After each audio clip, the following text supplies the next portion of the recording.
from passing Terrell Davis for the most rushing yards in a single season, including the playoffs in NFL history. All right, Jeff, is Saquon already an all-time great running back? Absolutely.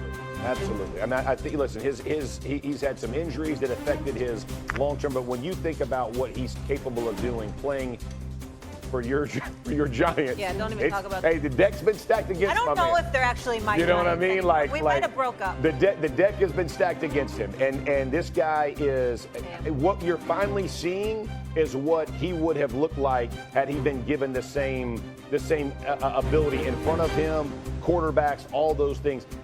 When you watch how defenses played the Giants, they will load up and just try to stop Saquon and then force Daniel Jones or whatever the quarterback was at the moment to go beat them. I don't care how good you are, it's very difficult. Saquon Barkley is a special human. And what you've seen him do this season, I think would have been replicated many times over had he been in a situation like he has found himself in Philly.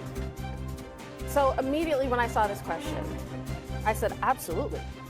And then I took a step back because I'm like, okay, let's not do what we always do, which is be prisoners of the moment. And then I started thinking, in my mind he is. Listen to Andy Reid. Andy Reid said this week, they have one of the best running backs ever.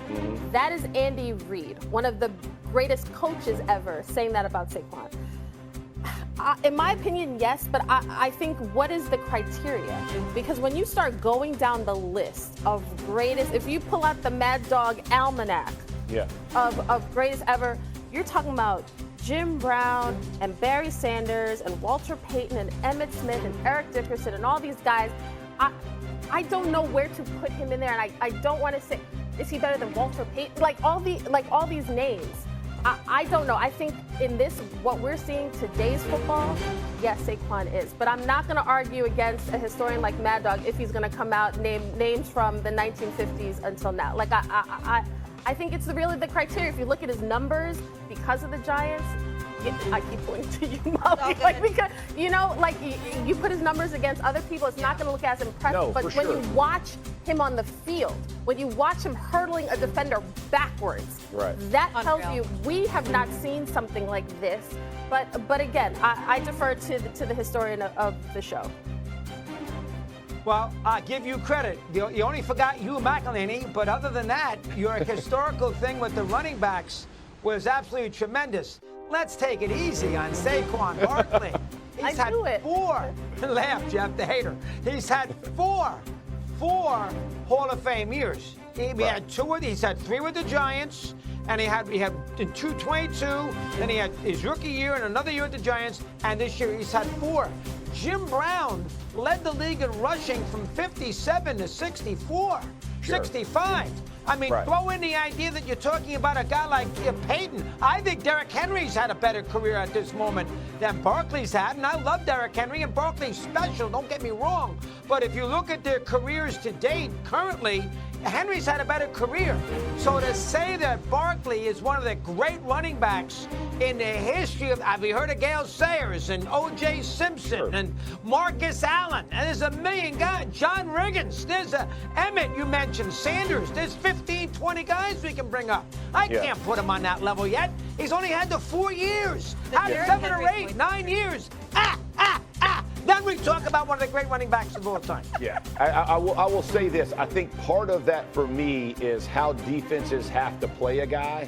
So I don't always look at the numbers. Like I do this with defensive players as well. That people are like, I'll say, hey, that guy was a Hall of Famer, right? Like the way he played.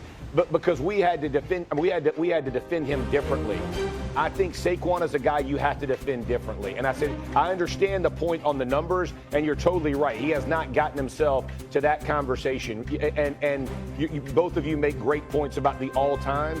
I'm just telling you, with the ball in his hands, whether you're throwing it to him, he's got great hands catching it. He's explosive. He can take the thing yard. Not every running back can do all things. I think he's one of those guys who can do all things extremely well. But he does have to be in the right situation. I would not compare him to the Barry Sanders of the world, like to what you're saying. But I would say he gets up there for me for the Marcus Allens, for the Derrick Henrys, because he's a different player. He just has not unfortunately, he hasn't been in a stable situation in New York that gives him the opportunity to showcase his talents year in and year out. So, Doggy, what do you think about Andy Reid saying that the Eagles have a running back who is one of the best in history? That doesn't carry any weight to you as well? Well, what is Reid going to say? You know, he's an okay back. Of course he's going to say that. And Reid always is.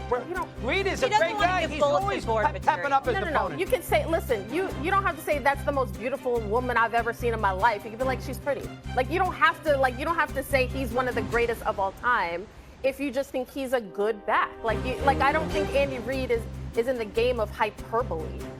I don't know. Before Super Bowl, I think. I agree with that, but I don't know Andy Reid well. I don't know Andy Reid well enough if he can break down Jim Brown or Jim Taylor or Paul Hornung's career. I mean, He might just be one of those who knows the football from 1995 on. I don't know if he can go back 50, 60 years and tell me about Steve Van Buren, but he's not on. Listen, I understand what Jeff says. Yeah. He's had an incredible year. I get it. But, I mean, to put him up there with some of these legendary, year after year, tenure, you can't. He's had 4 seasons. It's not you know fair. Is Derrick Henry's career better? Would you say? His career overall was better. Yes. He's longer. Absolutely. Longer. Yeah. Saquon, here's how Saquon will be the greatest player that had we seen him with another team. Right. With a different roster, his career numbers look completely different. Right. He is a different type of talent, unfortunately, just being stuck with the Giants. You're 100%. And the other part about the running back, and I will say this, I probably didn't give this enough thought from this perspective. I respect the guys who have done it 10 years, right? Like the 8 to 10 years, like you're saying, that you stack season because the beating on their body that they continue to subject themselves to and continue to get better and play those numbers. So if Saquon backs it up next year, and runs this thing back and has a similar style year, not exactly, but has a good year, then I think, you're probably right on that side. If he had broken Eric Dickerson's record. Oh, that's the most disgusting thing. I'm so mad about it still. I know. I'm all physically. I'm with you. That was foul. And now he nauseous. can break TD's record. That would be sweet. All right, let me ask you this. Better story, Mahomes three-peat or Saquon winning his first Super Bowl? Obviously, with the whole Giants backdrop and how they dogged him. To me, it is Saquon and Jaylen winning a Super Bowl because it's not the Chiefs' fatigue factor for me. It is we already know how great Patrick Mahomes is. He can get better. Clearly, he can win more Super Bowls, but we already have established he's one of the best we've ever seen. But when we're literally debating Saquon Barkley.